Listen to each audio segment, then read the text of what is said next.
ಕರ್ನಾಟಕದಾದ್ಯಂತ ನೈಋತ್ಯ ಮುಂಗಾರು ಮಾರುತಗಳು ಸಕ್ರಿಯಗೊಂಡಿದ್ದು ವರುಣನ ಆರ್ಭಟ ದಿನದಿಂದ ದಿನಕ್ಕೆ ಜೋರಾಗ್ತಿದೆ.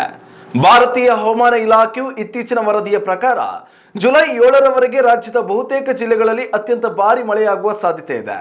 ವರುಣನ ಈ ತೀವ್ರ ಸ್ವರೂಪದಿಂದಾಗಿ ಕರಾವಳಿ ಸೇರಿದಂತೆ ಒಳನಾಡು ಜಿಲ್ಲೆಗಳ ಸಾರ್ವಜನಿಕರ ದೈನಂದಿನ ಜನಜೀವನ ಸಂಪೂರ್ಣವಾಗಿ ಅಸ್ತವ್ಯಸ್ತಗೊಳ್ಳುವ ಆತಂಕ ಎದುರಾಗಿದೆ.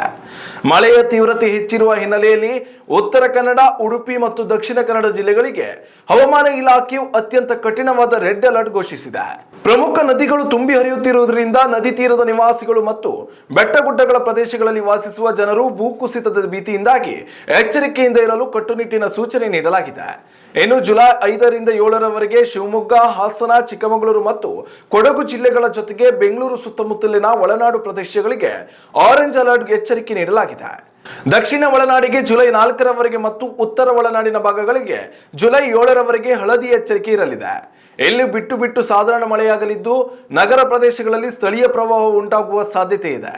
ಕರಾವಳಿ ಹಾಗೂ ಮಲೆನಾಡಿನ ಭಾಗಗಳಲ್ಲಿ ಈ ಸಾಧಾರಣ ಮಳೆಯ ವಾತಾವರಣವು ಕ್ರಮವಾಗಿ ಜುಲೈ 11ರ ತನಕ ಮುಂದುವರಿಯುವ ಲಕ್ಷಣಗಳಿವೆ. ನಿರಂತರ ಮಳೆಯಿಂದಾಗಿ ಹೆದ್ದಾರಿಗಳಲ್ಲಿ ವಾಹನ ಚಾಲಕರಿಗೆ ದೃಶ್ಯ ಗೋಚರತೆ ತೀರಾ ಕಡಿಮೆಯಾಗುವುದರಿಂದ ಪ್ರವಾಸಿಗರು ಮತ್ತು ಸಾರ್ವಜನಿಕರು ಪ್ರವಾಸ ಕೈಗೊಳ್ಳುವ ಮುನ್ನ ಹವಾಮಾನದ ಸ್ಥಿತಿಗತಿಗಳನ್ನು ಗಮನಿಸಿಕೊಂಡು ಜಾಗರೂಕರಾಗಿ ಪ್ರಯಾಣಿಸಬೇಕೆಂದು ಹವಾಮಾನ ಇಲಾಖೆ ಸಲಹೆ ನೀಡಿದೆ. ಉತ್ತಮ ಸಂಸ್ಕಾರಯುತ ಶಿಕ್ಷಣದೊಂದಿಗೆ VSS English medium CBSE school Udupi Muddur.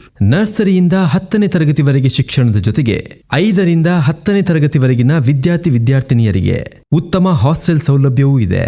ನಿಮ್ಮ ಮಕ್ಕಳ ಪ್ರವೇಶಾತಿಗಾಗಿ ಈ ಸಂಖ್ಯೆಗೆ ಕರೆ ಮಾಡಿ.